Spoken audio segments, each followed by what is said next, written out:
Okay then, नमस्ते, आदाब, सत श्री अकाल। मैं हूं सीए संकल्प कांस्टिया। स्वागत है आपका इस सेशन में। So guys, we are starting with the revision session today of the most important chapter, cost sheet. आपको ये मान के बहुत ही खुशी होगी और you may doubt it, but 10 marks का फॉर श्योर क्वेश्चन आएगा कॉस्ट शीट का। And if done properly then in that case it is a cash mark, मतलब पूरा का पूरा 10 मार्क आपको मिल सकता है।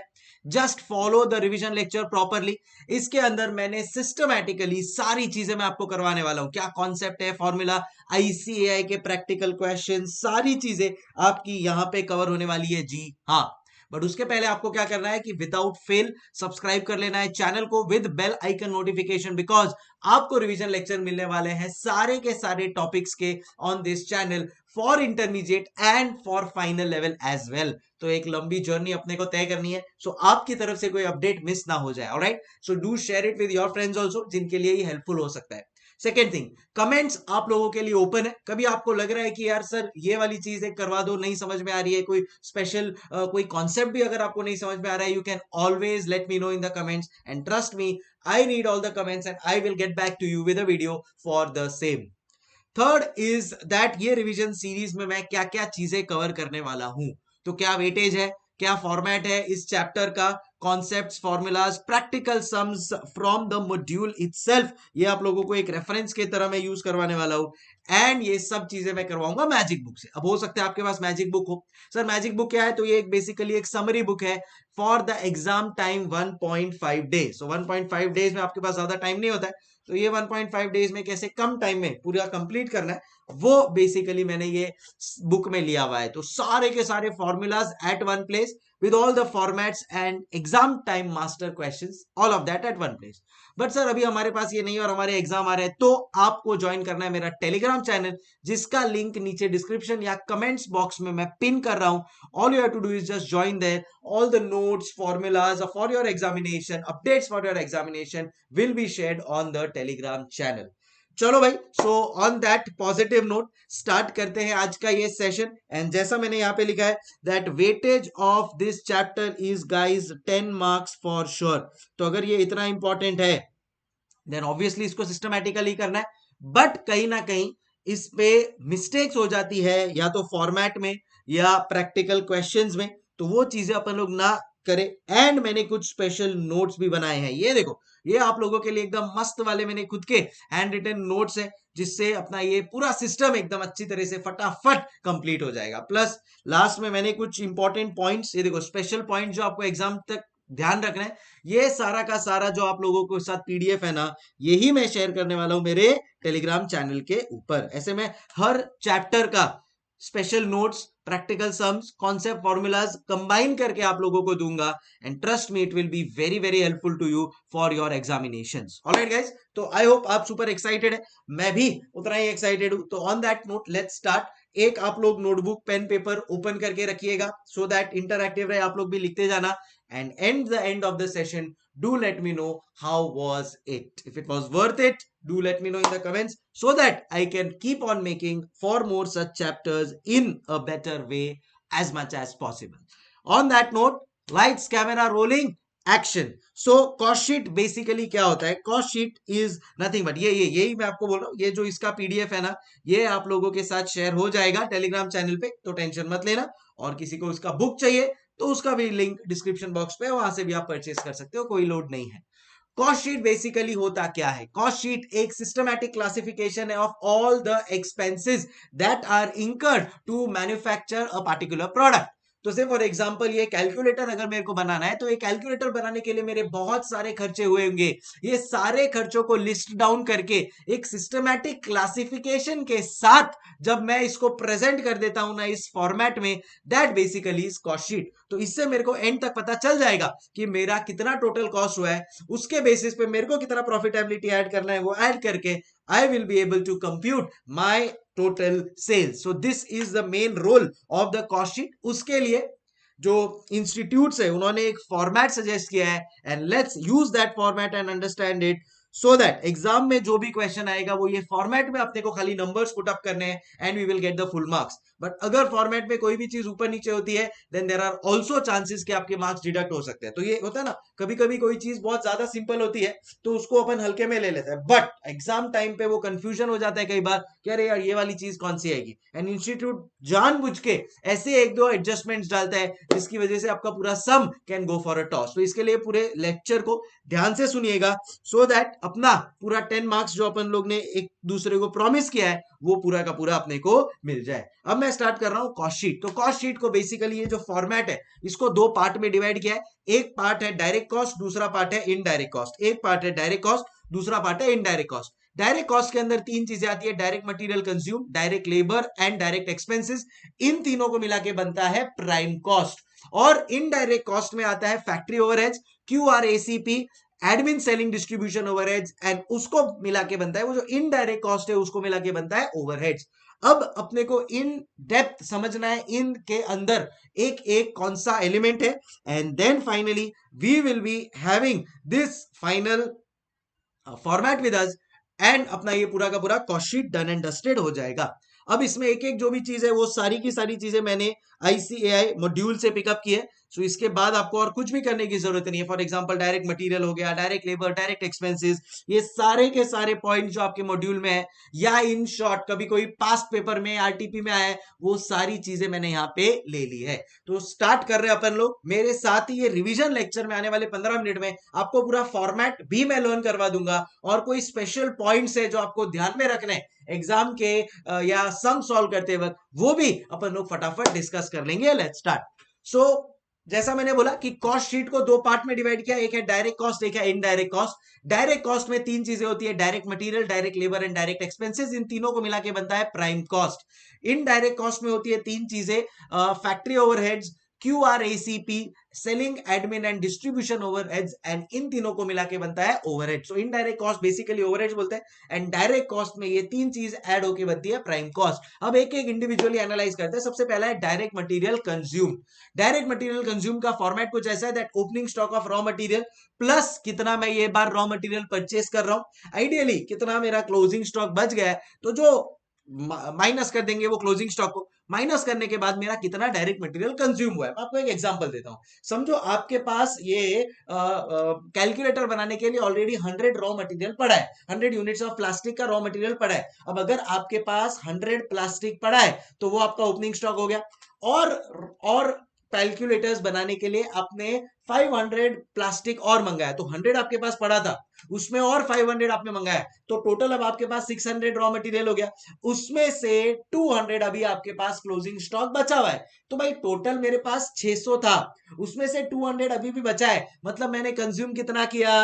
करेक्ट, कैन आई से 400 रॉ मटेरियल मैंने कंज्यूम किया। बस exactly this is what the direct material consumed is. Direct material opening stock of raw material, direct material purchase less closing stock of raw material. बीच में ये कुछ चीजें हैं जो इंसिडेंटल एक्सपेंसेस है ऑफ द रॉ मटेरियल, तो वो भी as a part of cost of raw material add हो जाएंगी। जैसे अपन लोग में फिक्स्ड एसेट खरीदते हैं तो फिक्स्ड एसेट के साथ जो उसका इंस्टॉलेशन एक्सपेंसेस है is also capitalised as a part of fixed asset. वैसे ही कुछ यहाँ पे है, रॉ मटेरियल खरीदा तो रॉ मटेरियल के साथ इंसिडेंटल एक्सपेंस होगा कैरिएज इनवर्ड, मतलब transportation to bring the raw material at our factory.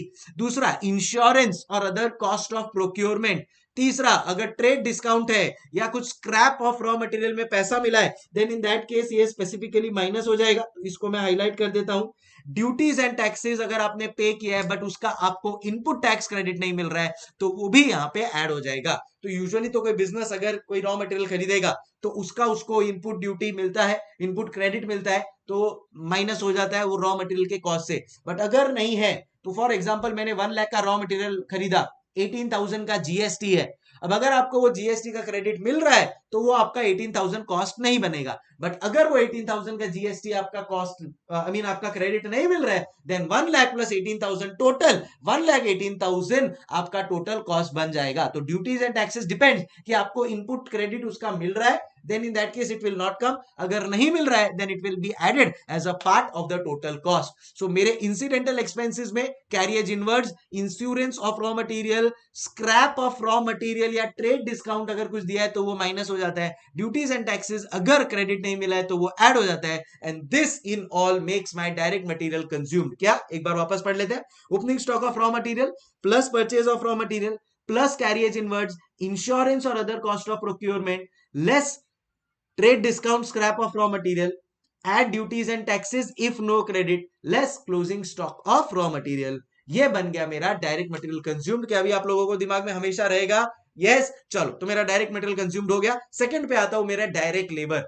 Direct labour के अंदर सारे वो जो लेबर से रिलेटेड है ना, सारे कॉस्ट आ जाएंगे. बट याद रखना, ये कौन से लेबर है? डायरेक्ट लेबर, मतलब जो डायरेक्टली प्रोडक्शन से कनेक्टेड है. जैसे वेजेस, तो भाई जो मेरा फैक्ट्री का वर्कर है उसको जो मैं वेजेस दे रहा हूं वो डायरेक्टली वो प्रोडक्ट बनाने से रिलेटेड है. वही अगर कोई सुपरवाइजर रहेगा तो वो प्रोडक्शन से रिलेटेड नहीं है, वो फैक्ट्री ओवरहेड्स में चले जाएगा. फिर सो डायरेक्ट लेबर में क्या क्या आता है? वेजेस. उसी वेजेस का कोई अलाउंस या इंसेंटिव दे दिया, कुछ ओवर टाइम दिया, bonus ex gratia, employer contribution to provident fund. हाँ, ये बहुत इंपॉर्टेंट है मेरे हिसाब से. क्या? Employer contribution to provident fund and other funds. So एक होता है एम्प्लॉय कॉन्ट्रीब्यूशन. तो से फॉर एग्जांपल मैं आपको 10,000 रुपए का सैलरी दे रहा हूं पर मंथ, उसमें मैं 1,000 रुपीज काट के आपको दूंगा और 1,000 रुपीज आपका जमा करवा दूंगा मैं इन द कॉन्ट्रीब्यूशन फंड. उसको बोलते हैं एम्प्लॉय कॉन्ट्रीब्यूशन फंड. मैं आपको 10,000 रुपए का सैलरी दे रहा हूं, उसमें से 1,000 कट करके मैं आपके लिए एक फंड बनाऊंगा और वो फंड में ट्रांसफर कर दूंगा. तो आपको नेट मैं 1,000 दे दूंगा. ठीक है. तो आपको नेट मैं 9,000 रुपीज दूंगा. 9,000 यहाँ पे, 1,000 यहाँ पे. तो बेसिकली तो 10,000 जो आपका वेजेस है वही आपको मिल रहा है. इनडायरेक्टली खाली 1,000 मैं कहीं और डिपॉजिट कर रहा हूं. बट इसमें और एक होता है employer contribution which is over and about the basic wages. तो आपका जो सैलरी है 10,000 का डिसाइड किया है, उसके ऊपर 1,000 रुपए मैं अलग से मेरा ऐड करके आपको दूंगा. जी हाँ, that will become an additional cost of direct labour. क्या? Employer contribution to provident fund, employ scheme या अदर फंड्स किसमें भी अपन लोग ने कॉन्ट्रीब्यूट किया होगा. और कोई अदर बेनिफिट्स या leave, travel concession, medical leave with pay, all of that is also to be considered. फिर और एक मैंने देखो ग्रीन में हाईलाइट किया है, production bonus paid to factory workers. तो आगे क्वेश्चन आएगा जहां पे वो लोग ऐसा लिखेंगे, production bonus paid to factory workers. आपको कंफ्यूजन होगा फैक्ट्री ओवरहेड में डाले या डायरेक्ट लेबर में. ध्यान रखना, आईसीएआई ने स्पेसिफिकली इसको डायरेक्ट लेबर में डाला है, so we will follow ICAI. समझ में आ गया आप लोगों को? So these are the major cost which are going to be a part of direct labour.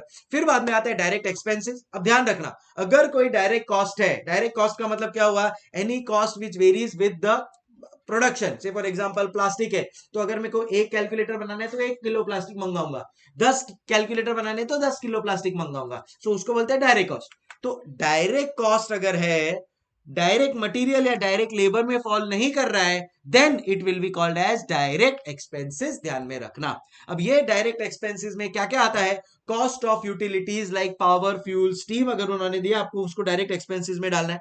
Royalty paid payable और फॉर प्रोविजन ऑफ सर्विस आपको डायरेक्ट एक्सपेंस में डालना है.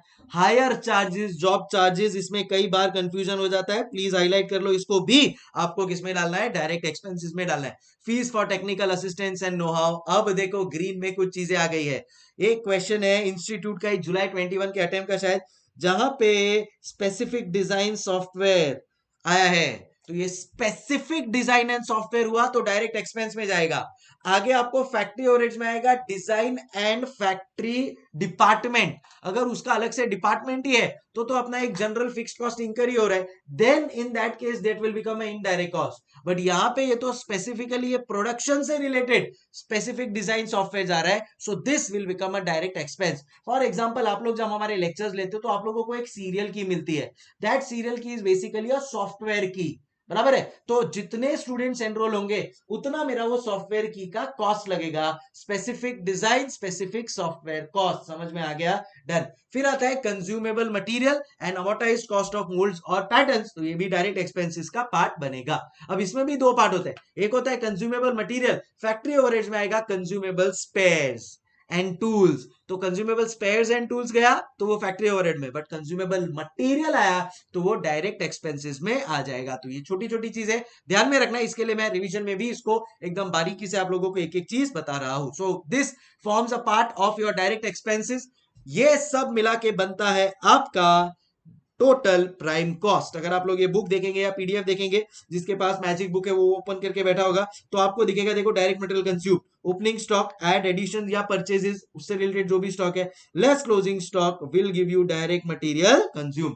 इसमें ऐड हो जाता है direct labour cost and direct expenses, and मिल जाएगा अपने को प्राइम कॉस्ट। ठीक है, अब मैंने जैसा आपको बोला था कि डायरेक्ट मटेरियल में और भी चीजें होती है, जैसे कि cost of material, freight inward, insurance, trade discount deduct करते हैं, ड्यूटीज एंड टैक्सेस, ये सारी चीजें आएगी यहाँ पे। जैसे आपको डायरेक्ट एम्प्लॉय कॉस्ट में बताया था, wages, salaries, incentives, payment for overtime, bonus, ex gratia, employers contribution to provident fund, other leave benefits, ये सारी चीजें एम्प्लॉय कॉस्ट में आ जाएगी। डायरेक्ट एक्सपेंसेस में power, fuel hire, technical know how, amortised cost, उसमें भी अमोर्टाइज्ड कॉस्ट आएगा, फैक्ट्री ओवरहेड में भी। याद रखना यहाँ पे it is of moulds, patterns and patents. Got it guys?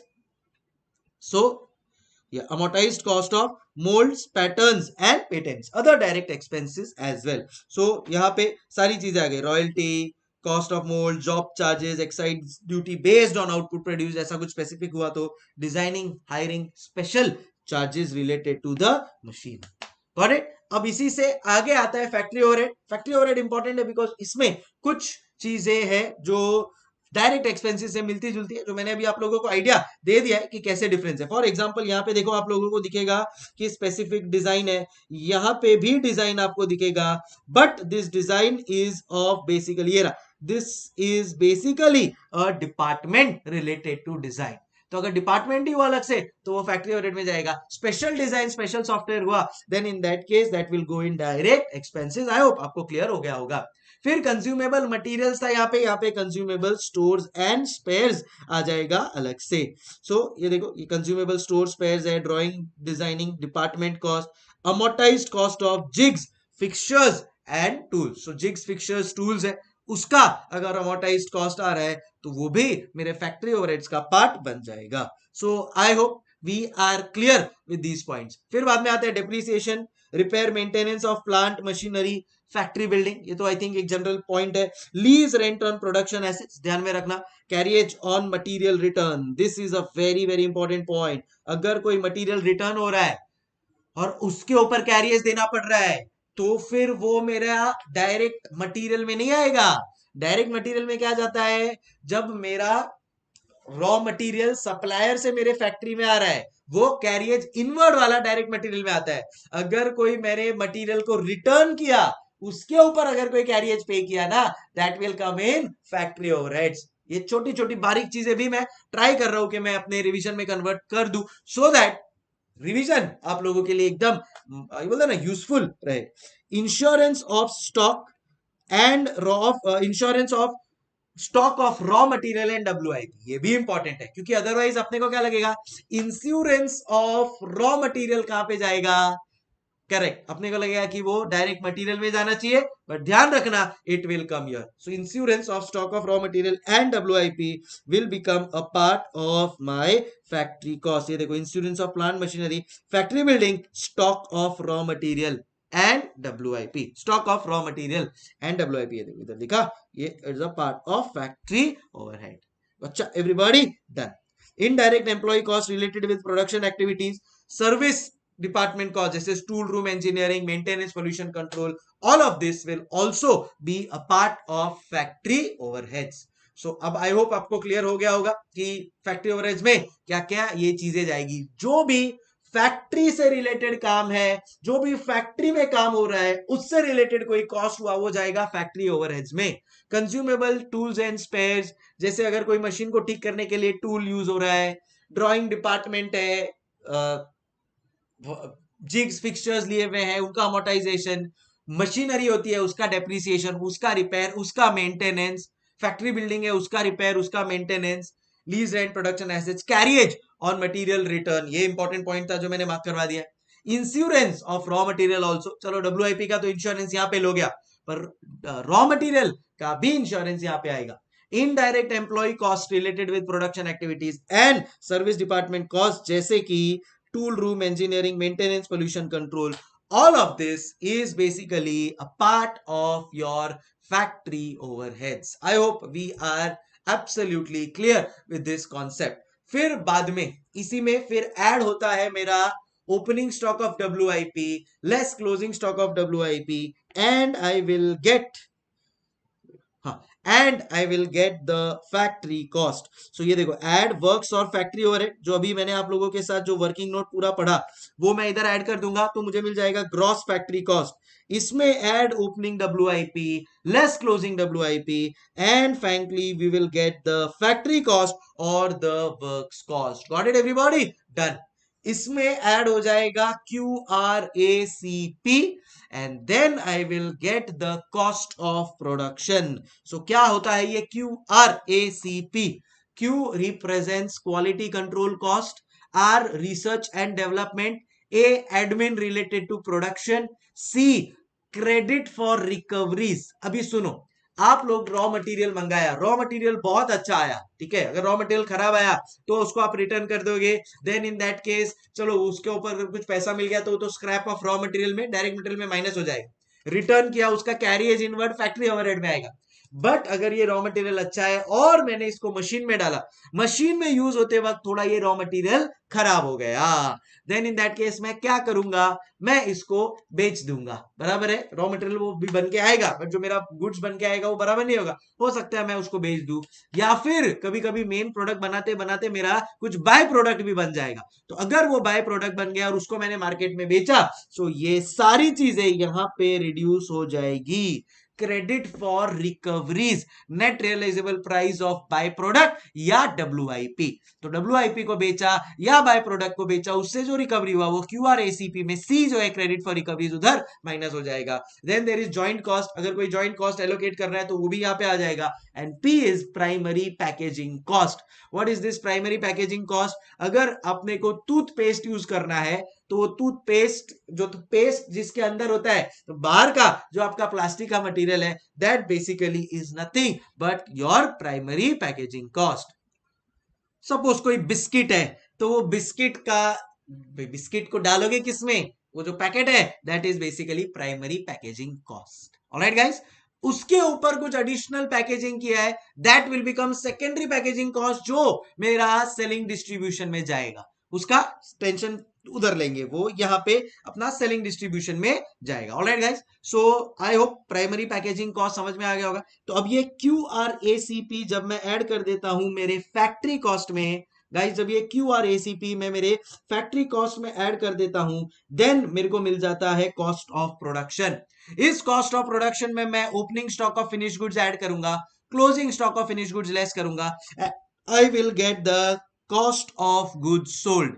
अब आते हैं अपन अपने लास्ट पॉइंट के ऊपर, which is admin, selling and distribution overheads. वैसे तो तीनों एक ही पार्ट के चट्टे बट्टे, मतलब एक ही जगह पे अपने को सबको लिखना है, बट आप मेन एग्जाम में ऐसा डिवाइड कर सकते हो. एडमिन मतलब ऑफिस से रिलेटेड जो भी ओवरहेड्स हुए, सेलिंग मतलब सेल्स डिपार्टमेंट से रिलेटेड जो भी खर्चे हुए, एंड डिस्ट्रीब्यूशन ओवरहेड मतलब जो डिस्ट्रीब्यूशन कर रहा है उससे रिलेटेड. से फॉर एग्जांपल अगर कोई, से फॉर एग्जांपल अमेजॉन है, अमेजॉन का जो बंदा प्रोडक्ट डिस्ट्रीब्यूट करने के लिए जाता है कस्टमर के लिए, तो वो जो सैलरी है उस पर्सन का, उसको अपन लोग क्या बोलेंगे, डिस्ट्रीब्यूशन ओवरहेड. तो अमेजॉन उसको क्लासिफाई कर देगा as a distribution overhead, right. वैसे ही अगर अमेजॉन ने कोई मार्केटिंग किया, बिग $1 बिलियन सेल, तो that will go as a sales cost, right. तो सेलिंग ओवरहेड्स में चले जाएगा. वैसे ही अमेजॉन जो ऑफिस के एम्प्लॉइज है उनको जो सैलरी दे रहा है, that will go into admin. तो this is what admin, selling and distribution overheads is all about. अब इसके जो स्पेसिफिक पॉइंट्स है, देखो ऐसे तो इसमें बहुत सारे पॉइंट आ सकते हैं क्योंकि बहुत ब्रॉडर टर्म है, बट अगर इसका स्पेसिफिक पॉइंट जो मुझे आपको बताने हैं वो सारे यहाँ पे मैंने लिस्ट डाउन कर दिए हैं. सो एडमिन बेसिकली मेरा ऑफिस रिलेटेड कॉस्ट हो जाएगा. फिर देखो यहाँ पे director sitting fees will also be a part of my admin cost. Expenses for participation in industrial production, exhibition, industrial exhibition का मतलब क्या होता है, जहां पे आप अपने प्रोडक्ट्स को शोकेस कर सकते हो, सारी दुनिया को दिखा सकते हो. तो that is a part of selling overheads, but ध्यान रखना इसको यहाँ पे पुटअप करना है, ठीक है। Expenses for participation in industrial exhibition, exhibition जहां पे आप अपने प्रोडक्ट शोकेस कर सकते हो। वेबसाइट रिलेटेड कॉस्ट एडमिन जाएगा। Depreciation, insurance, maintenance of sales department, transport can become a part of distribution overhead. So ये सब मिला के बनता है आपका एडमिन, सेलिंग एंड डिस्ट्रीब्यूशन। इसको और अगर अपने को डिटेल में देखना है तो ये देखो, इधर मैंने यहाँ पे पूरा एक टेबल बना दिया है। Examples for inclusion in cost of sales, कि भाई क्या मेरे एडमिन में जाएगा, क्या मेरे सेलिंग एंड डिस्ट्रीब्यूशन में जाएगा। पैकिंग, सेकेंडरी पैकेजिंग देखो यहाँ पे आ जाएगा। डिस्ट्रीब्यूशन ओवरहेड में क्या जाएगा, sales and wages of employees engaged in distribution of goods. Transport, insurance cost related with distribution. Selling overheads जो सेल्स डिपार्टमेंट है उसका wages. Rent, depreciation related to sales department. all of this is a part of cost of sales. Got it everybody? Done, done, done, done, done sir. So ये सब अब अपने को collate करना है यहाँ पे, and that basically is done here. तो ये मेरे कॉस्ट ऑफ प्रोडक्शन में opening stock of finish goods less closing stock of finish goods करूंगा, मुझे मिल जाएगा कॉस्ट ऑफ गुड्स सोल्ड। इसमें मैं admin, marketing, selling, distribution overheads को ऐड करता हूं, मुझे मिल जाता है कॉस्ट ऑफ सेल्स।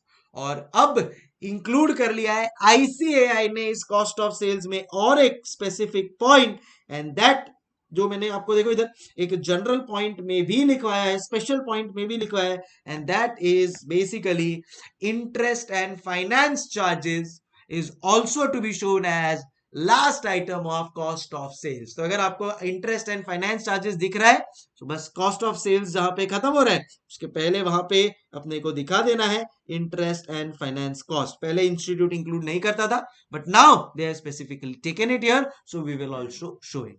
बस इसी के साथ, इसी में अपन लोग जब प्रॉफिट ऐड कर देते हैं, we will finally get our total sales. अगर मेरे को इसका अब फॉर्मेट एक बार प्रॉपरली ध्यान में करना हो तो मैं क्या करूंगा, इसको कैसे ध्यान में रखूंगा, हियर इज द फॉर्मेट। सो सबसे पहले डायरेक्ट कॉस्ट, इनडायरेक्ट कॉस्ट में मेरे कॉस्ट शीट को डिवाइड कर दिया। डायरेक्ट कॉस्ट में होते हैं तीन चीजें, direct material, direct labour and direct expenses. Direct material consume में आता है opening stock of raw material, add purchase of raw material less closing stock of raw material, फिर आता है डायरेक्ट लेबर, फिर बाद में आता है डायरेक्ट एक्सपेंसेस। इसको मैं तीनों को प्रॉपर्ली एक्सप्लेन कर चुका हूं। फिर बाद में आता है मेरा फैक्ट्री ओवरहेड्स। फैक्ट्री ओवरहेड्स में फैक्ट्री से रिलेटेड जो भी मेरे repair, maintenance of machinery, depreciation, सारी चीजें आ जाएगी।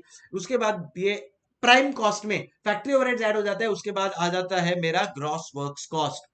ग्रॉस वर्क्स कॉस्ट में add opening, closing, opening stock of WIP and closing stock of WIP करेंगे तो मिल जाएगा नेट वर्क्स कॉस्ट, या जिसको फैक्ट्री कॉस्ट भी बोलते हैं।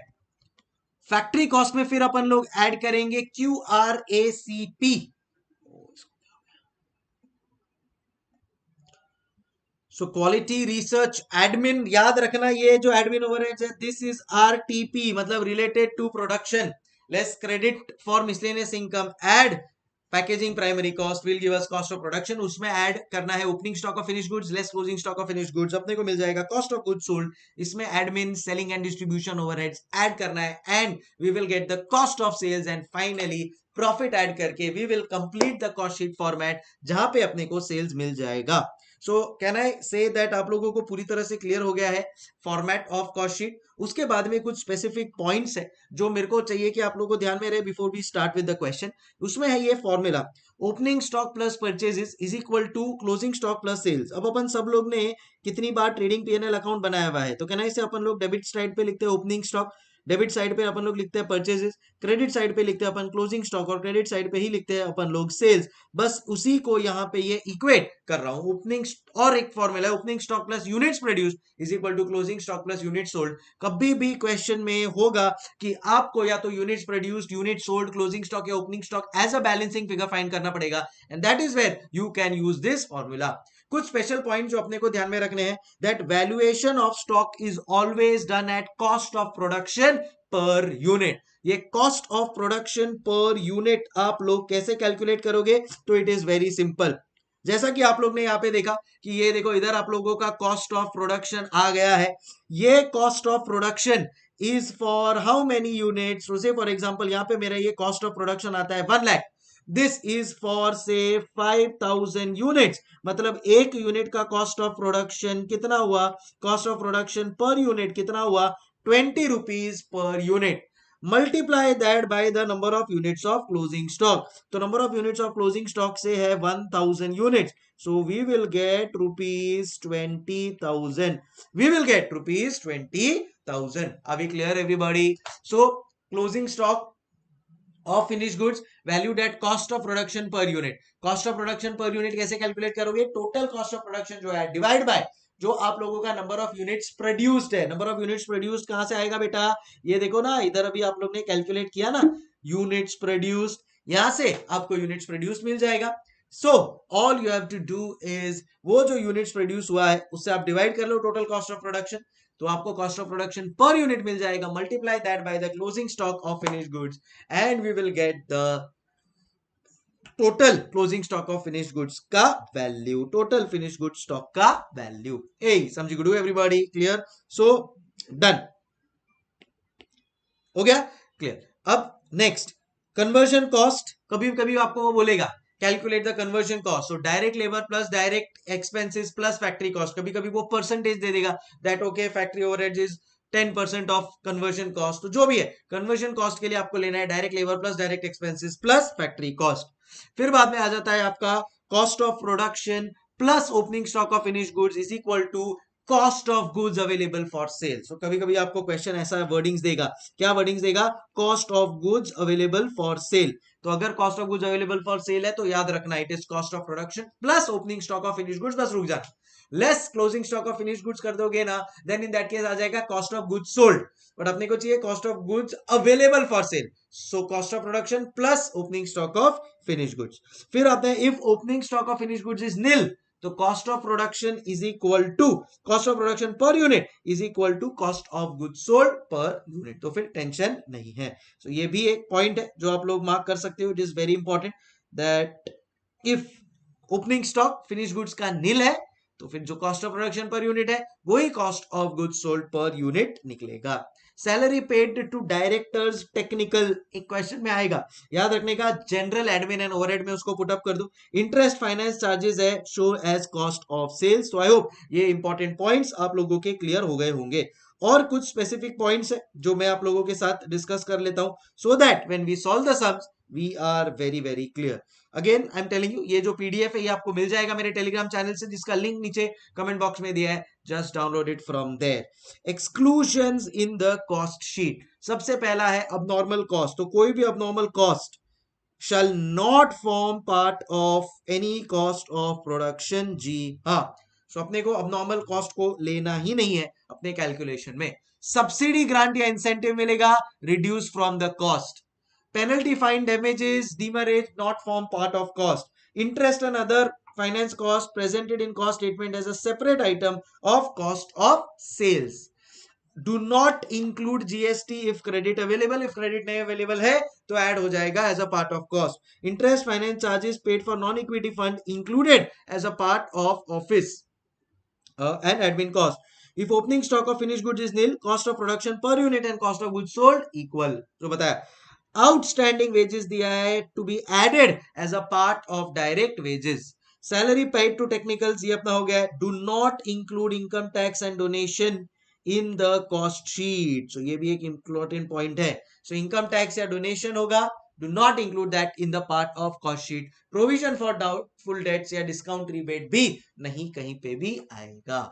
सो ये कुछ स्पेसिफिक पॉइंट्स आपको ध्यान में रखने हैं, कुछ मैंने यहाँ पे लिखवाई दिए थे आप लोगों को, राइट? Okay done. एंड कुछ ये पॉइंट है जो मैंने येलो में हाईलाइट कर दिया। आउटस्टैंडिंग वेजेस हुआ तो डायरेक्ट वेजेस में ऐड कर देना है। Income tax, provision for doubtful debts, provision for discount, provision for rebate, ये सब नहीं आएगा as a part of cost sheet. कुछ एडवांटेजेस है, ये कभी कभी थियरी में आ जाता है। तो एडवांटेज क्या है कॉस्ट शीट का? भाई टोटल कॉस्ट का फिगर मिल गया, सेल्स का फिगर मिल गया, प्रॉफिट का फिगर मिल गया, ये 3 पॉइंट हो गए आपके। कॉस्ट कंपैरिजन में हेल्प करता है, कॉस्ट एस्टिमेट में फाइंड करते हैं अपने को हेल्प करता है, facilitates cost control and helps in arriving at the figure of selling price. So total cost, total profit, sales, cost comparison, cost control, for all of this the cost sheet is used and with this अपना जो cost sheet का theory part है वो पूरी तरह से complete होता है। अब अपने को आना है towards the practical question and answers. और मैं आपको बता रहा हूं ये प्रैक्टिकल क्वेश्चन एंड आंसर्स अगर आप लोग ने बराबर से कर लिए, इट इज मास्टर सम्स। तो मास्टर सम्स का मतलब क्या होता है? ऐसे सम्स के भाई जिनको अगर आपने बराबर से कर लिया, then in that case you don't have to worry at all for the any other sums, क्योंकि ये सारे के सारे कॉन्सेप्ट इंक्लूसिव होते हैं। पीडीएफ डाउनलोड कर लेना टेलीग्राम चैनल से, so that you can start the session smoothly. ये जो पहला सम है ना, यही आपको लगेगा कि एकदम मास्टर क्वेश्चन के जैसा है, इसके अंदर सारी चीजें हैं।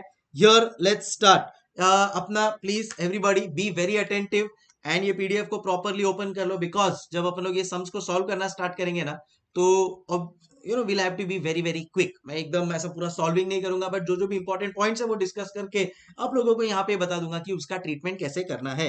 सबसे पहला है मेरा raw material purchase, that is okay. GST paid on the above 18% and eligible for input tax credit. तो अगर वो eligible for input tax credit है, तो मेरे जो परचेज ऑफ रॉ मटेरियल है उसमें खाली ये जो 10 lakhs का फिगर है, 10 crores का फिगर है, उतना ही आएगा।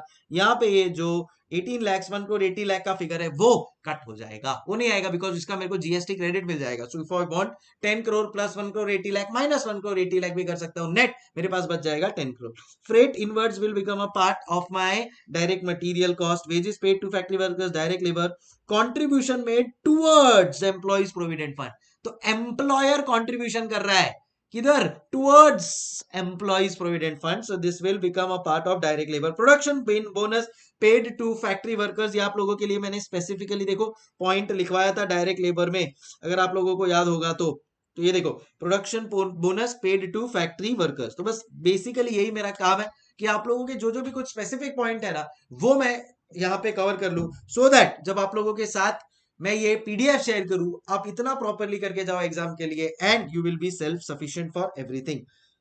रॉयल्टी पेड फॉर प्रोडक्शन, ये मेरा रॉयल्टी जाएगा डायरेक्ट एक्सपेंसेस में। Amount paid for power and fuel, so ये आई थिंक काफी अच्छा है, इजी है, डायरेक्ट एक्सपेंसेस में चले जाएगा, डायरेक्ट एक्सपेंसेस में चले जाएगा।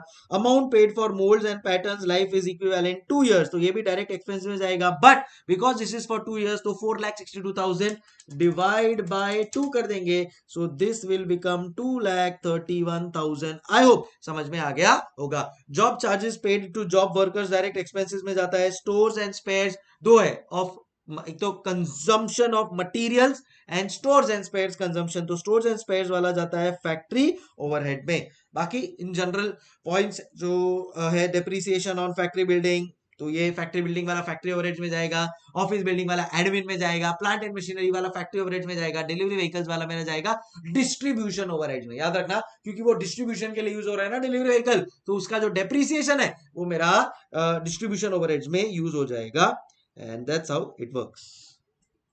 Got it? Okay, vehicles used by directors, तो ये भी अगर मेरा एडमिन सेलिंग डिस्ट्रीब्यूशन ओवरहेड वाले पार्ट में चले जाएगा।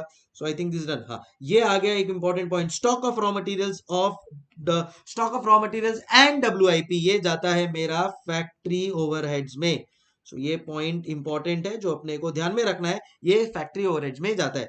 बाकी salary paid to quality control staff and quality control checks, ये कहां पे जाएगा? क्वालिटी कॉस्ट में जाएगा बाय डिफॉल्ट, बिकॉज कौन सा क्वालिटी कॉस्ट? तो याद रखो फैक्ट्री ओवरहेड्स में ओपनिंग डब्ल्यूआईपी, क्लोजिंग डब्ल्यूआईपी एडलेस हो जाता है, उसके बाद बनता है फैक्ट्री कॉस्ट, उसके बाद क्यूआरएसीपी, तो जो क्यू है क्वालिटी कंट्रोल कॉस्ट, वहां पे ये वाला पॉइंट ऐड हो जाएगा। Research and development cost are, फिर बाद में pollution control, engineering, admin paid for factory work, so ये जो admin paid for factory work is admin related to production, so ये तो मेरा admin related to production में निकल जाएगा। उसके ऊपर वाला देखो कहां पे जाएगा sir, expenses paid for pollution control and engineering and maintenance, sir ये कहां पे जाएगा? Pollution control, engineering and maintenance, तो ये बन जाएगा मेरा factory overheads, maintenance of pollution control equipment, तो ये फैक्ट्री के अंदर होता है, तो फैक्ट्री ओवरहेड्स का पार्ट बन जाएगा 26,600।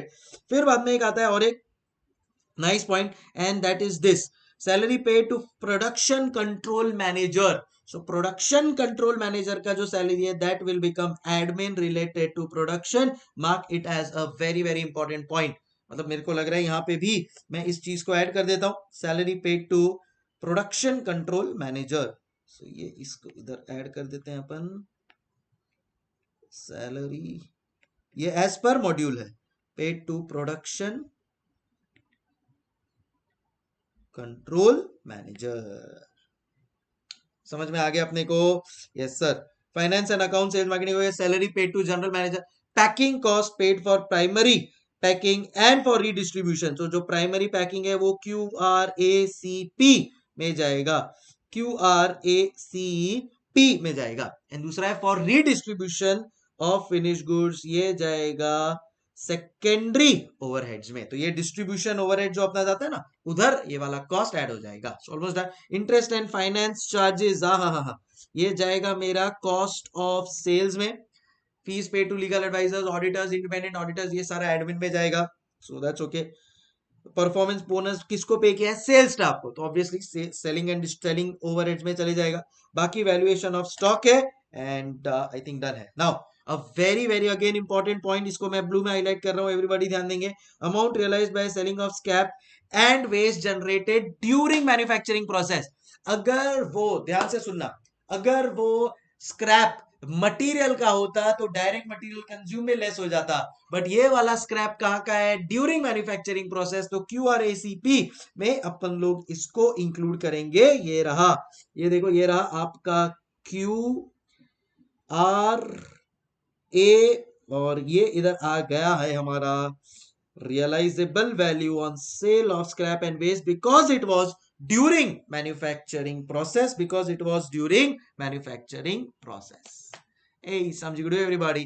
With this I complete this master sum. देखा आप लोग ने काफी सारे इंपॉर्टेंट पॉइंट्स थे ना, तो वो अपन लोग के इंपॉर्टेंट पॉइंट्स ऑलरेडी यहाँ पे मैंने तुम लोगों को लिखवा दिए, so तुम लोगों को टेंशन लेने की जरूरत नहीं है। मैजिक बुक में भी ये ऑलरेडी मेरे जो main points to be noted है यहाँ पे है, so you can refer that as well directly. Clear everybody? So with this we complete the very important master sum, और अब चलते हैं अपन लोग अपने नेक्स्ट क्वेश्चन के ऊपर।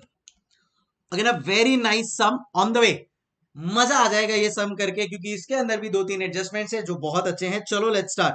XYZ manufacturing firm has revealed the following information. देखो, रॉ मटेरियल का ओपनिंग स्टॉक दिया हुआ है और क्लोजिंग स्टॉक दिया हुआ है। 1 सितंबर मतलब ओपनिंग है, 30 सितंबर मतलब क्लोजिंग है। वर्क इन प्रोग्रेस का भी ओपनिंग एंड क्लोजिंग स्टॉक दिया हुआ है। The firm incurred following expenses for a targeted production of 1 lakh units. Please इस लाइन को ध्यान रखना, 1 लाख यूनिट्स का टारगेटेड प्रोडक्शन है।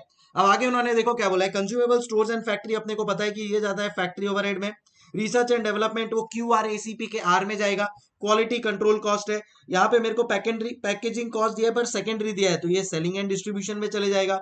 Lease rent of production asset कहना से ये मेरा फैक्ट्री ओवरहेड में जाता है। एडमिनिस्ट्रेटिव एक्सपेंसेस जनरल वाला है, तो ये एडमिन, सेल्स एंड डिस्ट्रीब्यूशन जो लास्ट वाला है उसमें जाएगा। सेलिंग एंड डिस्ट्रीब्यूशन भी सेलिंग एंड डिस्ट्रीब्यूशन में चले जाएगा। फिनिश गुड्स ओपनिंग 0 दिया है एंड क्लोजिंग दिया है 5000 यूनिट्स। ओके, अब मेरी एक आदत है, मैं अपने सारे स्टूडेंट्स को बोलता हूं कि देखो, जब भी क्वेश्चन में आपको ओपनिंग स्टॉक, क्लोजिंग स्टॉक, ये सारा इंफॉर्मेशन दिया है in number of units, always try to find out the missing link. इसका मतलब कहना, इसे मैंने भी आप लोगों को फॉर्मूला में बताया था, opening stock plus units produced is equal to closing stock plus unit sold. अब आप लोग नोट करना कि आप लोगों का ओपनिंग स्टॉक कितना है, तो यहां पे बोल दिया है 0। यूनिट्स प्रोड्यूस, तो इन्होंने बोल दिया targeted production of 1 lakh units, तो इधर मैंने लिख दिया 1 lakh is equal to closing stock कितना है 5000। अब आइडियली मेरे को मेरा यूनिट सोल्ड मिल जाएगा, बट एक छोटा सा एडजस्टमेंट है, बस वो एडजस्टमेंट अपन लोग देख लेते हैं and then we will be able to calculate the unit sold as well. आओ, the defective output, which is 4% of targeted production, realizes 61 per unit. Closing stock is valued at cost of production, excluding administrative expenses. Cost of goods sold दिया हुआ है and direct employee cost is half of the cost of material consumed. Selling price per output is 110 per unit. अब इधर आता है मेरा जो red में हाईलाइट किया है सबसे इंपॉर्टेंट एडजस्टमेंट। भाई मेरे को टारगेटेड प्रोडक्शन दिया है 1 लाख, उसका 4% ये लोग बोल रहे हैं कि it is going to be defective. So मेरा टारगेटेड प्रोडक्शन है 1 लाख यूनिट्स, उसका डिफेक्ट है 4%, सो ये मेरे पास हो जाता है 4000 यूनिट्स। ये मेरे पास हो जाता है 4000 यूनिट्स। क्या हो जाता है ये 4000 यूनिट्स? Defect, right. सो अब मेरे पास नेट आउट जो नेट मेरा प्रोडक्शन है वो मेरे पास कितना बचेगा? Correct, that will B 96,000 units. That will B 96,000 units. समझ में आ गया आप लोगों को? 1 लाख का टारगेटेड प्रोडक्शन था, बट उसमें वो लोग बोल रहे डिफेक्टिव हो गया 4%। तो जो डिफेक्टिव हो गया वो तो अपन लोग बेचने नहीं जाएंगे। बच गया मेरे पास 96,000। सो अब मैं यहाँ पे बोलूंगा कि भाई मेरा फाइनल नेट प्रोडक्शन तो 96,000 का हुआ, उसमें से 5,000 का क्लोजिंग स्टॉक पड़ा है, तो मेरे को मिल जाता है unit sold which is 91,000 units. I hope समझ में आ गया होगा आप लोगों को। अब आप लोग नोट करेंगे कि सारी इंफॉर्मेशन अब अपने पास है। All we have to do is just जो फॉर्मेट है उसमें पुटअप करते जाना है, जो भी बैलेंसिंग फिगर है उसको अपन लोग फाइंड आउट करते जाएंगे। अगर आप लोग नोट करते हैं तो इन्होंने देखो सेलिंग प्राइस आउट दे दिया है 110 पर यूनिट, और अब मेरे पास 91,000 का टोटल नंबर ऑफ यूनिट्स भी है। तो 91,000 इंटू 110 में जैसे ही करता हूं कहना से मेरे को मेरा टोटल सेल्स मिल जाएगा।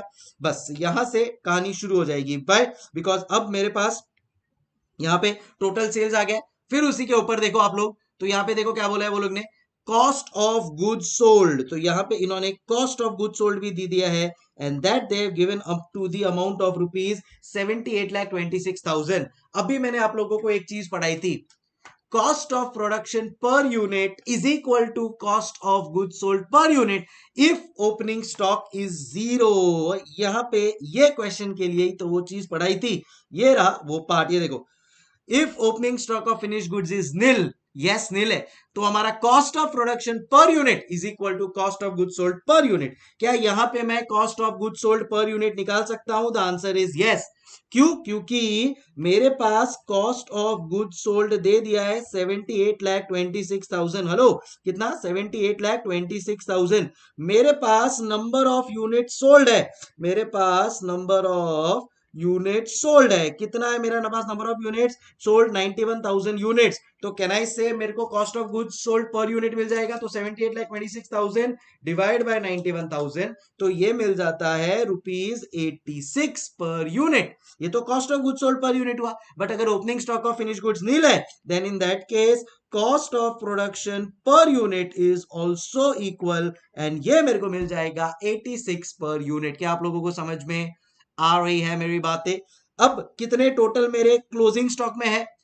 5,000। सो इसी को मैंने मल्टीप्लाई कर दिया 5,000 यूनिट्स के साथ, 86 मल्टीप्लाई बाय 5,000, एंड मेरे को फाइनल आंसर आ जाता है 4,30,000 is the value of closing stock.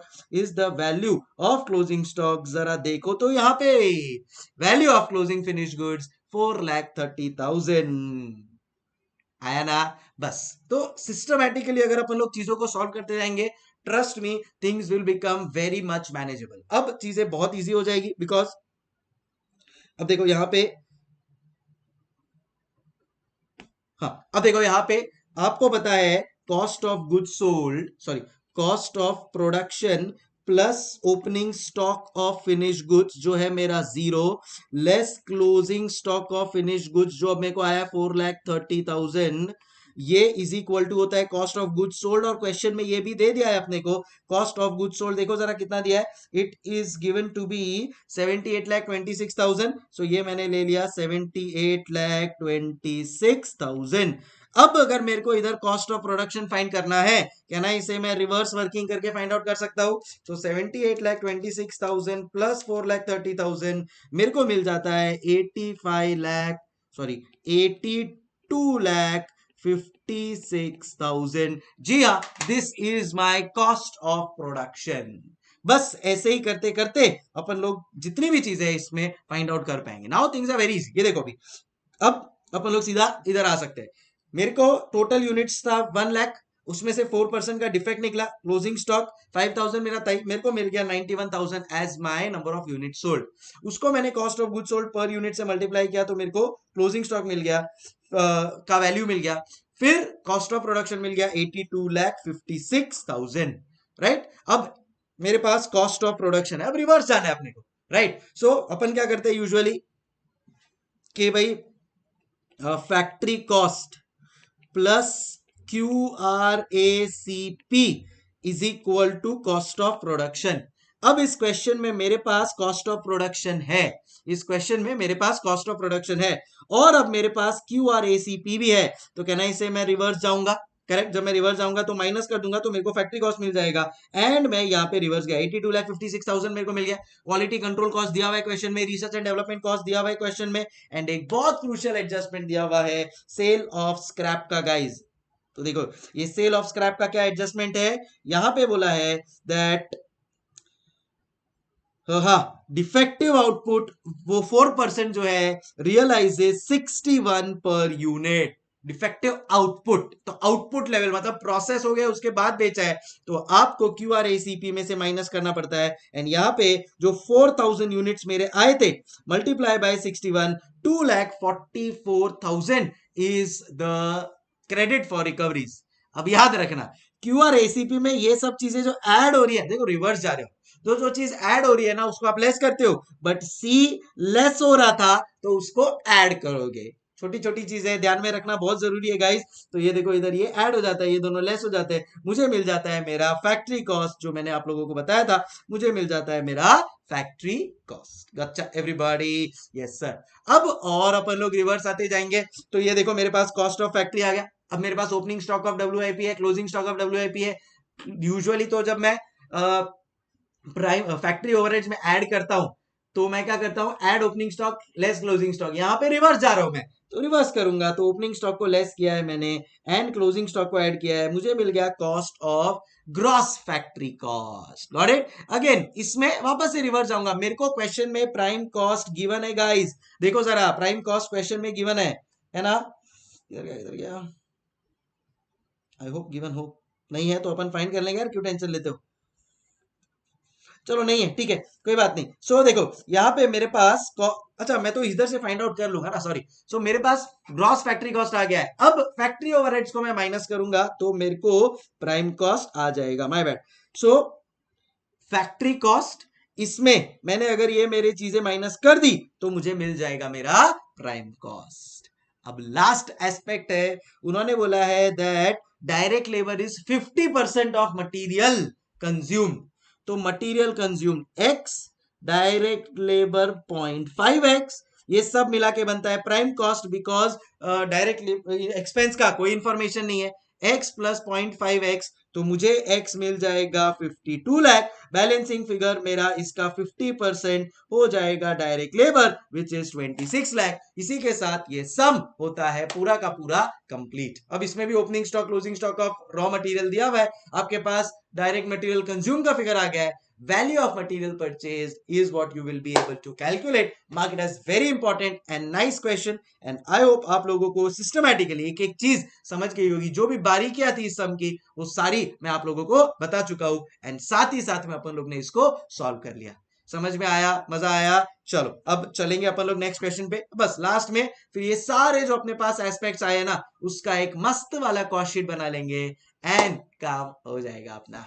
क्या बोलता है पब्लिक? डन। फिर बाद में अपन लोग चलते हैं अपने नेक्स्ट पॉइंट के ऊपर and that is cost relationship and percentage analysis. तो ये है मेरा क्वेश्चन नंबर 3। बहुत ही सिंपल सा क्वेश्चन है, इसमें सब चीजों का अपने को इंफॉर्मेशन दिया है, अपने को बैलेंसिंग फिगर फाइंड आउट करते जाना है। ये देखो डायरेक्ट मटेरियल दिया है 12.5% of selling price, direct labour दिया है 17.5% of selling price, production overheads दिया है, प्रोडक्शन एडमिनिस्ट्रेटिव ओवरहेड्स दिया है एंड प्रॉफिट दिया है 15% ऑफ सेल्स। अब सब चीज परसेंटेज में अपने को नहीं पता है कि सेलिंग प्राइस क्या है, तो लेट सेलिंग प्राइस भी 100।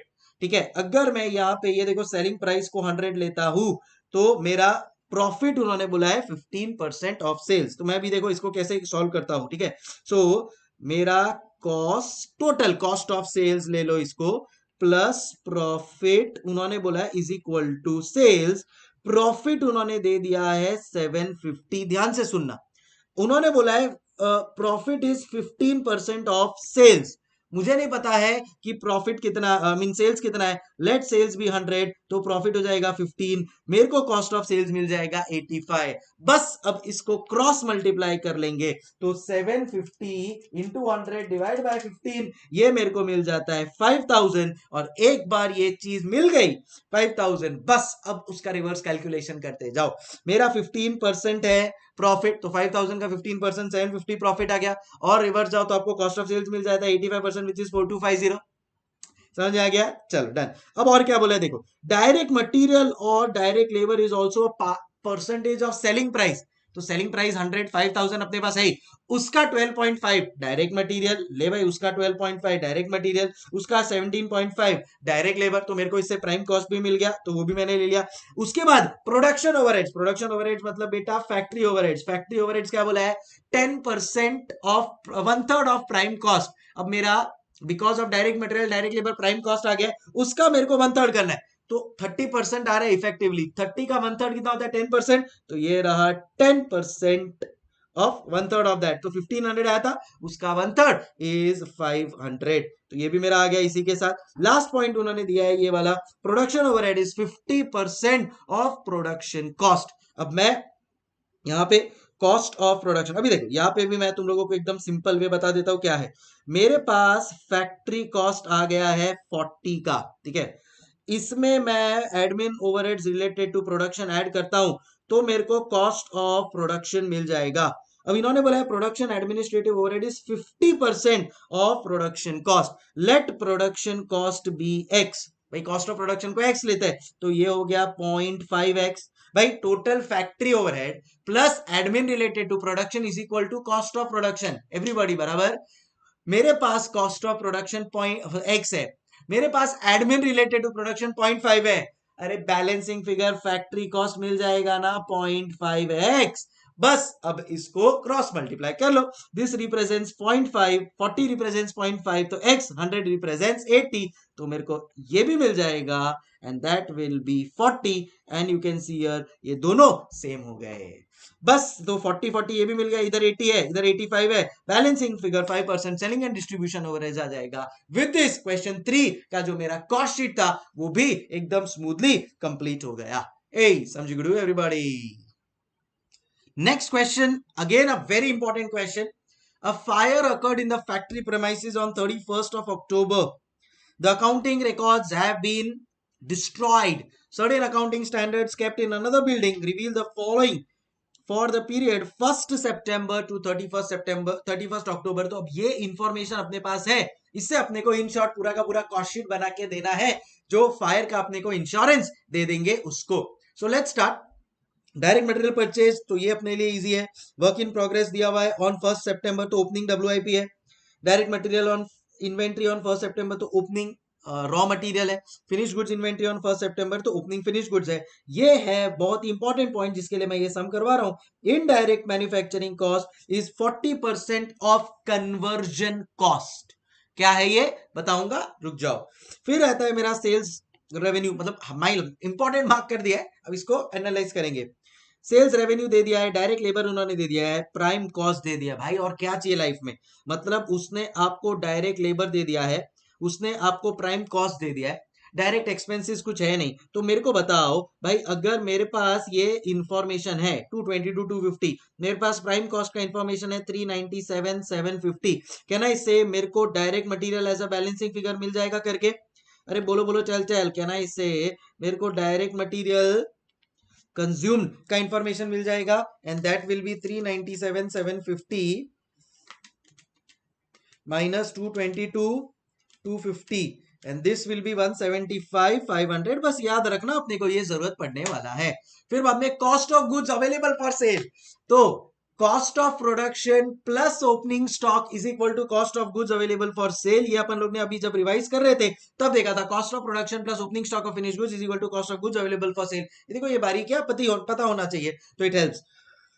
Then cross margin percentage based on revenue 30%, sales भी दिया है, gross margin revenue on gross margin percentage भी दिया हुआ है, तो इन शॉर्ट प्रॉफिट भी अपने को पता है, तो उससे अपन लोग कॉस्ट ऑफ सेल्स कैलकुलेट कर पाएंगे। अब जो भी इंफॉर्मेशन है फटाफट क्यों ना उसको अपन लोग यहाँ पे प्रेजेंट कर ले, फिर जो बचा है उसको फटाफट कैलकुलेट कर लेंगे। आओ, तो मेरे पास सेल्स है, मैंने पुटअप कर दिया 15 30, यहाँ पे इन्होंने क्वेश्चन में क्या बोला भाई 30% ऑन रेवेन्यू, तो इधर मैंने उसका 30% डाल दिया, तो मेरे को इधर कॉस्ट ऑफ सेल्स मिल गया, बराबर है। क्या पूरे क्वेश्चन में आपको कहीं पे भी admin general admin selling and distribution या डिस्ट्रीब्यूशन कुछ भी दिखा? नहीं दिखा, तो हमारे को मिल गया कॉस्ट ऑफ गुड्स सोल्ड 5,25,000। अब ये हम लोग एक बहुत ही अच्छे पड़ाव पे आ चुके हैं। अब उन्होंने अपने को दिया है cost of goods available for sale, cost of goods available for sale क्या होता है? Cost of production plus opening stock of finish goods. Question में opening stock of finish goods एकदम स्टार्टिंग में ही दे दिया था। ये देखो आप लोग, opening stock of finish goods जो अपने को एकदम स्टार्टिंग में ही दे दिया है। सो विच इज दिस, ये रहा फिनिश गुड्स इन्वेंट्री 37,750। तो अब अपने को इसको यूज करना है। सो किधर गया? हाँ, 37,750 दिया हुआ है उन्होंने अपने को। Cost of goods sold available for cell उन्होंने अपने को दिया हुआ है। रिवर्स वर्किंग से कॉस्ट ऑफ गुड्स सोल्ड तक आ गए। देखो, सेल्स था, सेल्स में से अपन लोग ने प्रॉफिट माइनस किया, कॉस्ट ऑफ सेल्स आया। कॉस्ट ऑफ सेल्स में अपन लोग selling, distribution and admin minus करेंगे तो कॉस्ट ऑफ गुड्स सोल्ड आएगा, बट ये तीनों है ही नहीं, तो कॉस्ट ऑफ गुड्स सोल्ड है, cost of goods available for cell है, बैलेंसिंग फिगर मेरे को मिल जाएगा क्लोजिंग स्टॉक। लग रहा सुनने में बहुत इजी है, जब एग्जाम में या कहीं पे सॉल्व करोगे ना तब इतना इजीली क्लिक नहीं होगा। इसके लिए अपन रिवीजन में इसको बराबर से कर रहे हैं। अब कहना ही सही है मेरा, बैलेंसिंग फिगर मेरे को closing stock of finish goods मिल गया, वेरी नाइस। अगेन पीछे जाऊंगा मैं, cost of goods available sale है, इसमें से जब मैं ओपनिंग स्टॉक को माइनस करूंगा, रिवर्स जाते हैं तो माइनस, रिवर्स हो जाता है आपका साइन भी, तो 555 775 में से 37,750 माइनस करूंगा, I will gate 518,025, I will get 518,025 which is my cost of production, which is my cost of production। समझ में आ गया? सो कहना इसे इधर तक की तो सारी चीजें मेरे को पूरी की पूरी क्लियर है, ठीक है। अब आता है एडमिन रिलेटेड टू प्रोडक्शन, कुछ दिया हुआ नहीं है तो वो भी जीरो, तो मेरे को मेरा फैक्ट्री कॉस्ट मिल गया 518,025। Clear everyone? Yes sir. अब आ रहे हैं अपन लोग अपने मोस्ट क्रूशियल पॉइंट के ऊपर, और वो है वो कन्वर्जन कॉस्ट वाला पॉइंट। देखो एक चीज समझना, मेरे पास डायरेक्ट मटेरियल है, मेरे पास मेरे पास डायरेक्ट लेबर है, मेरे पास प्राइम कॉस्ट है, मैंने direct material consume find out कर लिया, मैंने डायरेक्ट मटेरियल कंज्यूम 1,75,500 मैंने यहाँ पे ये कैलकुलेट कर लिया था, राइट। मेरे पास opening stock of raw material है, मेरे पास रॉ मटेरियल परचेस्ड भी है, कहना इसे मेरे को मेरा क्लोजिंग स्टॉक मिल जाएगा। सो कहना इसे मेरे को मेरा क्लोजिंग स्टॉक मिल जाएगा 94,500। So opening stock 20,000,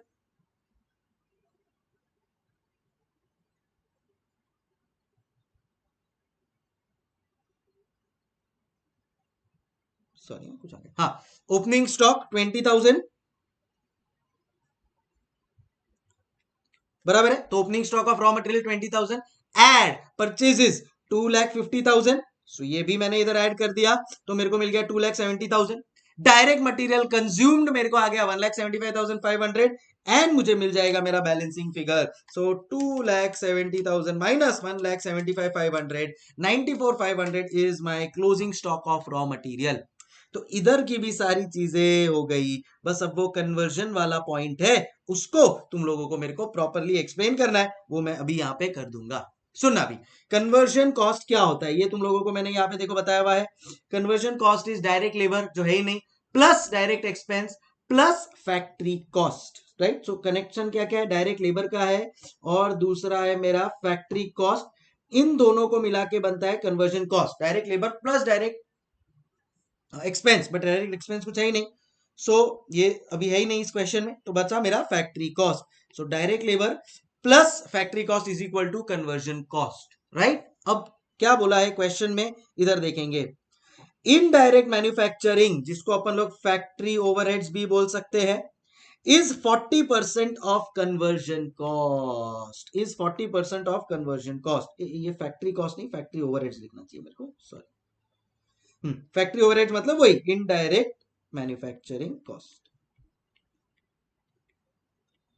indirect manufacturing cost. सो इनडायरेक्ट मैन्युफैक्चरिंग कॉस्ट, ये देखो क्या बोला है वो लोग ने, इज 40% ऑफ कन्वर्जन कॉस्ट। सो मेरा कन्वर्जन कॉस्ट लेते हैं अपन 100, उसका 40% है ये, तो बचा 60 मेरा डायरेक्ट लेबर। डायरेक्ट लेबर मेरे को क्वेश्चन में दे दिया है 220 to 250, तो अगर यहां पे लिख लेता हूं direct labour factory overheads is equal to conversion cost. Conversion cost समझो 100 है, ये मेरा हो जाएगा 60, क्योंकि फैक्ट्री ओवरहेड्स वो लोग ने बोला है ना, is indirect manufacturing is 40% of conversion cost, ठीक है। अब यहां पे मैं 60 के सामने लिखता हूं 222, 250 क्रॉस मल्टीप्लाई करके आप मेरे को बताओ कन्वर्जन कॉस्ट कितना आ जाएगा। तो 220 to 250 multiply by 100 divide by 60, 370417 minus 222250 and मेरे को मिल गया 148,167 as my factory overheads, as my factory overheads. समझ में आ गया आप लोगों को? था ना ये भी बड़ा ही interesting but easy point, and we have done it. Again बस ध्यान में क्या रखना है, direct labour plus factory overheads is equal to conversion cost. मेरे को डायरेक्ट लेबर, अब मेरे को कन्वर्जन कॉस्ट पता है, ये दोनों को मिला के 100 है, बराबर ना। तो उसमें से इनडायरेक्ट मैन्युफैक्चरिंग बोला है इज 40%, तो बचा डायरेक्ट लेबर 60%। डायरेक्ट लेबर का अमाउंट दिया हुआ है तो 60%, अगर 220 टू 250 है तो 100% कितना, उसमें से 220 टू 250 माइनस कर देंगे तो मुझे मिल जाएगा फैक्ट्री ओवरहेड्स। प्राइम कॉस्ट है, फैक्ट्री ओवरहेड्स है, ओपनिंग स्टॉक ऑफ डब्ल्यूआईपी है, मुझे मिल जाएगा yes closing stock of WIP भी, क्योंकि मेरे पास फैक्ट्री ओवरहेड्स या जिसको अपन लोग बोलते हैं फैक्ट्री कॉस्ट या वर्क्स कॉस्ट भी यहाँ पे अवेलेबल है बाय रिवर्स वर्किंग। समझे ना कैसे तार जुड़ गए? प्राइम कॉस्ट, उसके बाद में फैक्ट्री ओवरहेड्स, अभी अपन लोग ने कन्वर्जन कॉस्ट से कैलकुलेट कर लिया, 40% जो अपना है 148,167 बराबर है। वो add opening stock of WIP कर लिया 40,000, तो 585,917 है। मेरे पास फैक्ट्री कॉस्ट वर्क्स कॉस्ट है which is 518,025। Balancing figure will become my closing WIP. Balancing figure will become my closing WIP, which is 67892. Hey, something to do. Done, done, done, done. So this is how the sum worked up. देखो solve भी करोगे इसको साथ साथ में तो it will be better. Download कर लेना PDF from my Telegram channel and I think that will be the best for you. Okay gotcha everybody? Yes sir. So यहाँ पे कंप्लीट होता है मेरा ये वाला क्वेश्चन भी, कन्वर्जन कॉस्ट वाला हो गया होगा आपको। रिवर्स वर्किंग अभी आपने को अच्छी तरह से समझ में आ गई है, और क्या चाहिए। चलते हैं अगले प्रश्न के ऊपर which is again a beautiful question. चलो फटाफट इसको भी सॉल्व कर लेते हैं एकदम, मतलब मैं आपको एकदम टॉप लेवल क्वेश्चंस करवा रहा हूँ, मतलब इसके बाद मुझे नहीं लग रहा है कॉन्सेप्ट वाइज इंस्टीट्यूट कुछ और पूछेगा। So I think let's do it in the best manner possible. SK engineering company manufactures two types of auto bearings, XD and XE. The company records the following particulars, those bearing for the month of May. Direct material, direct labor, production overhead, office overhead दिया है पूरे के पूरे factory का, पूरे के पूरे factory का उन्होंने ये इंफॉर्मेशन दिया। मेरे हिसाब से एक काम करो ना, नेक्स्ट क्वेश्चन के ऊपर आ जाओ ना। एक एक रीजन है, तुम लोगों को पहले मैं 6 क्वेश्चन करवा देता हूँ, फिर बाद में 5th पे आएंगे तो इजीली हो जाएगा और भी। So, in a manufacturing company, the factory overheads are, आ जाओ 6th पे आ जाओ। The factory overheads are charged as a fixed percentage of direct labor and office overheads and are charged on the basis of percentage of fixed of factory overheads. एक second ना। And office overheads are charged on the basis of factory cost. So अब इधर देखो क्या बोला है, factory overheads is equal to percentage of direct labour, and दूसरा क्या बोला है, office overheads is equal to percentage of factory cost. बराबर है, ये क्वेश्चन में दे दिया है, डन। अब देखो इधर डायरेक्ट मटेरियल उन्होंने दे दिया है, डायरेक्ट लेबर दे दिया, अपन लोग खाली प्रोडक्ट ए के ऊपर फोकस करेंगे, प्रोडक्ट बी का सेम टू सेम चीज आप लोग कर लेना। प्रोडक्ट ए का वो लोग ने डायरेक्ट मटेरियल डायरेक्ट लेबर दे दिया, इन शॉर्ट अपने पास प्राइम कॉस्ट आ गया है, यस सर। अब उन्होंने बोला है factory overheads is a percentage of direct labour, कितना परसेंटेज वो नहीं दिया है, वही तो अपने को बेटा फाइंड आउट करना है। तो let that be x percentage, तो देयरफॉर इसका इंटरप्रिटेशन क्या निकलेगा, let factory overheads equal to x percentage of direct labour. Question में डायरेक्ट लेबर तो वो लोग ने दे दिया है, तो अपन लिखेंगे देयरफॉर फैक्ट्री ओवरहेड्स कितना हो गया, x upon 100 into direct labour है 15,000। देखो बेटा ए का डायरेक्ट लेबर है 15,000, तो इधर 15,000 0 0 cut, therefore factory overheads is equal to 150x। क्या समझ में आया आप लोगों को?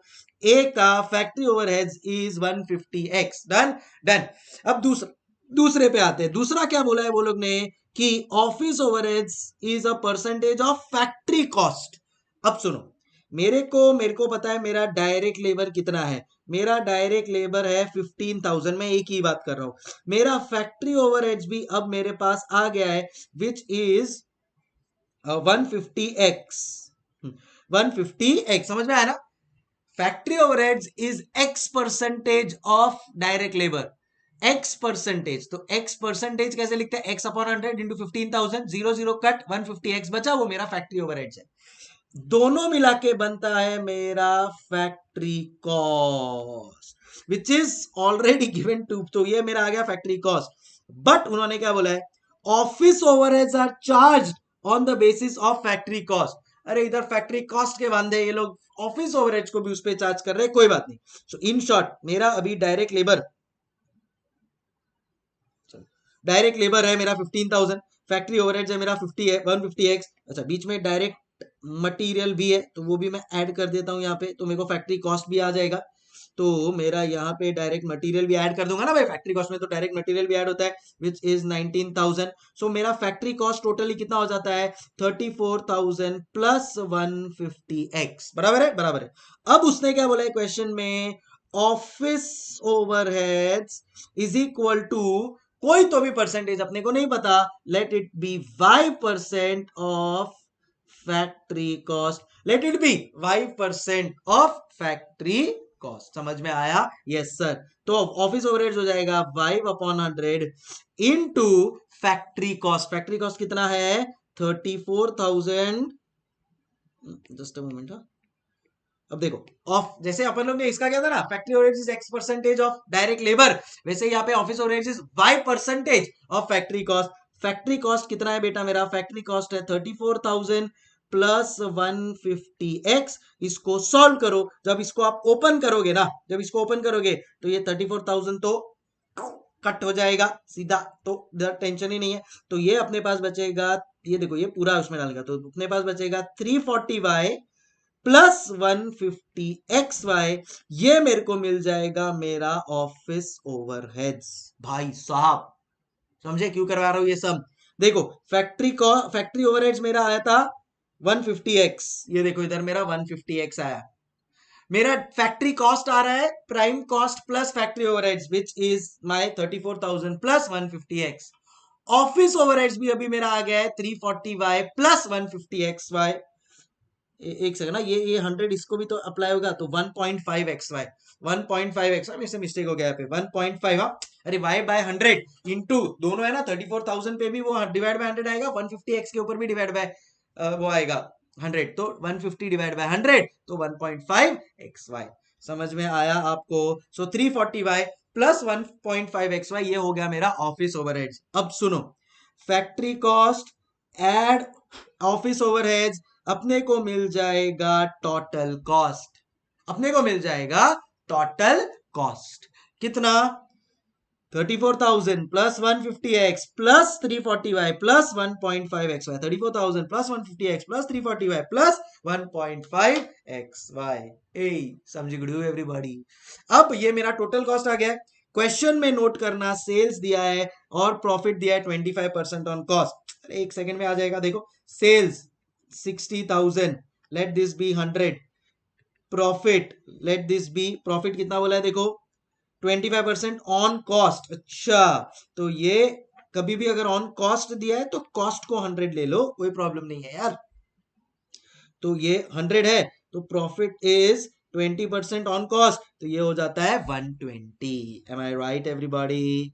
सो 60,000 इंटू 100 डिवाइड बाय 120, ये आ जाता है 50,000। मैंने कुछ मिस्टेक किया, और 25% ऑन कॉस्ट है सर, 25% ऑन कॉस्ट है, तो ये ले लो। कॉस्ट को अगर देखो कॉस्ट के ऊपर है तो कॉस्ट को 100 लेने का, तो प्रॉफिट क्या वो लोग ने बोला है? प्रॉफिट वो लोग ने बोला है सर 25%, तो ये 125 हो जाएगा। सो 60,000 इंटू 100 बेटा डिवाइड बाय 125 करता हूं तो मेरे को आ जाता है 48,000, तो मेरा कॉस्ट आ जाता है 48,000। बस अब इस इक्वेशन को इक्वेट कर दो।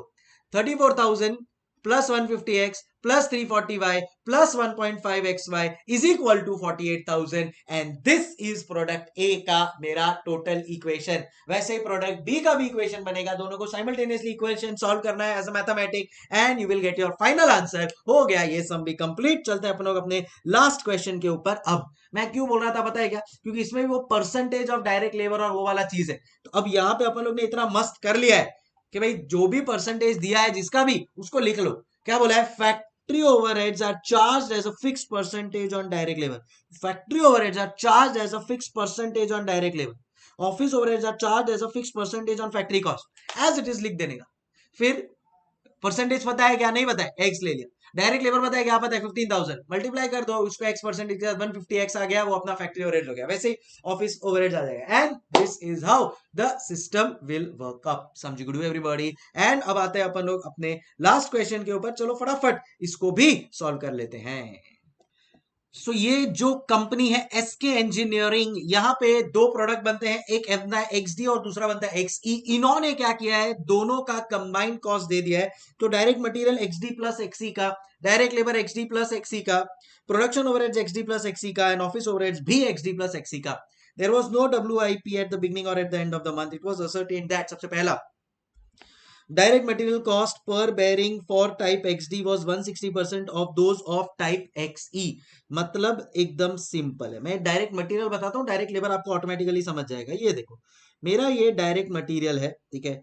XD का पर bearing for type XD was 160% of XE। मतलब XE का अगर X रुपीज पर यूनिट है, देन XD का कितना हो जाएगा, ₹1.6x per unit, 1.6x per unit. Direct labour same, XE 40% of those of type XD। इसमें उल्टा है, इसमें क्या बोला है कि भाई XE का was 40% ऑफ XD। मतलब XD का अगर X है तो XE will be 0.4x per unit. ठीक है, अब इसको कैसे यूज करना है बता दो। Next, production overhead. क्यों मैंने नेक्स्ट सम पहले करवाया, ये देखो इधर, production overhead were absorbed on direct labour cost and office overhead were absorbed on factory cost. इसको कैसे यूज करना है, 2 मिनट रुक जाओ, सब बताऊंगा। सेलिंग एंड डिस्ट्रीब्यूशन वर 2, वो तो ठीक है। स्टॉक ऑफ फिनिश्ड गुड्स भी वो लोग ने दिया हुआ है, so that is also okay. Production for may was 2,70,000 bearings of XD and 3,30,000 bearings of XE। अब इधर ध्यान देना एवरीबॉडी। सो मेरे पास XD है और XE है। XD का प्रोडक्शन उन्होंने बोला है 2,70,000 यूनिट्स एंड XE का बोला है 3,30,000 यूनिट्स। आई होप नंबर्स बराबर है, ठीक है। 270 का प्रोडक्शन एंड 330 का प्रोडक्शन। अब इन्होंने क्या बोला है, raw material cost per unit कितना है, तो XD के लिए अपन लोग ने कैलकुलेट किया कितना, 1.6x पर यूनिट एंड इसका है x पर यूनिट। टोटल देखो कितना होता है, सो 2,70,000 into 1.6 will give me 4,32,000 x plus 3,30,000 x। ये टोटल मिला के तो उन्होंने क्वेश्चन में दे दिया है एंड दैट इज 38,10,000, 38,10,000। अब आप मेरे को बोलो 432 प्लस 330 हुआ टोटल 762,000 x एंड यहाँ पे 38,10,000, so 38,10,000 divide by 762 will give me ₹5। So ये 38,10,000 आ गया। So x is equal to कितना मिल जाएगा मेरे को sir, 38,10,000 divide by 7,62,000 sir is equal to ₹5 per unit. ए समझ गए। सो ये x अगर 5 है तो ये इधर 5 है, तो ये 1.6 कितना हो जाएगा, 5 into 1.6 एंड दैट इज ₹8। हो गया अपना काम। सेम वे में आपको डायरेक्ट लेबर भी कैलकुलेट कर लेना है, आई एम श्योर आप लोग कर लेंगे। अब आते हैं नेक्स्ट पॉइंट के ऊपर, which is this, production overhead were absorbed on direct labour cost. What a beautiful point. अब सुनो, प्रोडक्शन ओवरहेड है मेरा 6,03,000, ठीक है। उन्होंने बोला है production overhead was observed on direct labour. इसका मतलब कैसे, इसका इंटरप्रिटेशन होता है ये कि भाई देखो, मेरा प्रोडक्शन ओवरहेड है 6,03,000, it was absorbed on direct labour, मतलब जितना परसेंटेज यहाँ पे है उतना ही रहेगा, मतलब 20,10,000। Wait wait wait, I tell you, 20,10,000 मतलब कितना हुआ इसका परसेंटेज, तो 6,03,000 divide by 20,10,000 and that is 30%. So in short, production overhead is 30% of direct labor. अब मैंने यहाँ पे इंडिविजुअली डायरेक्ट लेबर कैलकुलेट करना सीख लिया है। इंडिविजुअली देखो, मेरे को डायरेक्ट लेबर कैलकुलेट करना आ गया 13,40,000, तो प्रोडक्शन ओवरहेड क्या होगा उसका 30%, because production overhead is absorb as a percentage of direct labour. What percentage, वो भी अपन लोग ने कैलकुलेट किया, दैट इट इज 30%। समझ में आया? सेम वे क्या बोला है, सेम वे और क्या बोला है, that office overhead were absorb on the basis of factory cost. तो अभी जैसे अपन लोग ने नेक्स्ट में किया था ना, तो ऑफिस ओवरहेड जो भी आएगा that will B absorbed on the basis of factory cost. तो यहाँ पे अपने को देखने का, भाई मेरा ऑफिस ओवरहेड है 642 और फैक्ट्री कॉस्ट है 642 64,23,000, मतलब 10% हुआ। ये देखो इसका 10%, ये देखो इसका 10%।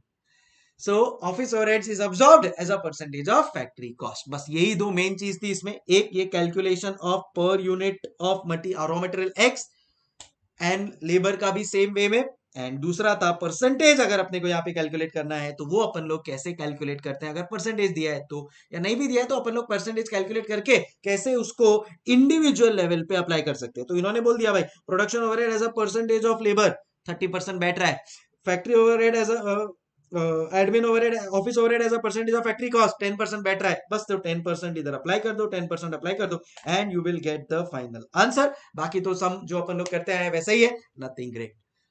Okay okay, so with this होता है अपना ये रिवीजन कंप्लीट। अगर आप लोगों को कोई भी डाउट्स बीच में हो या कुछ भी हो, then in that case you can always get back to me on my WhatsApp number. ये मैं आपको व्हाट्सएप नंबर दे रहा हूं मेरा, जस्ट मेरे को एक हाई बोल देना और अपना नाम लोकेशन बता के you can ask any doubts that you want to ask. चलो guys, time for me to say हस्ता ला विस्ता। कैसा लगा आप लोगों को ये सेशन? सो मैंने इसमें फॉर्मूलाज, नोट्स, सम्स, सारी चीजें जो मेरे लिए पॉसिबल थी वो कर ली है। I hope it was totally beneficial to you, and yeah great. बस ऐसे ही सारे चैप्टर्स आपके पास आते जाएंगे, एंजॉय करते जाइए, एंड बस अच्छे तरह से एग्जाम देके अच्छे मार्क्स लाते रहिए। 100 आउट ऑफ 100 का टारगेट रखना है आपको, and yes it is possible.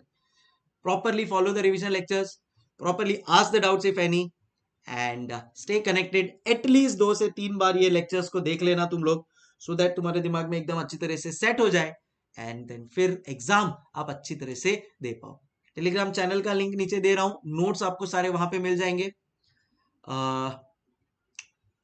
Magic book खरीदनी है, नीचे डिस्क्रिप्शन में आपको वेबसाइट का लिंक दे रहा हूं, वो भी आप लोग वहां से खरीद सकते हो। काफी हेल्पफुल रहेगा आपके for your 1.5 days preparation. That is up to you. Do like the video and do share it with your friends in case any of your friends need it. Thank you so much. Bye bye. Keep smiling.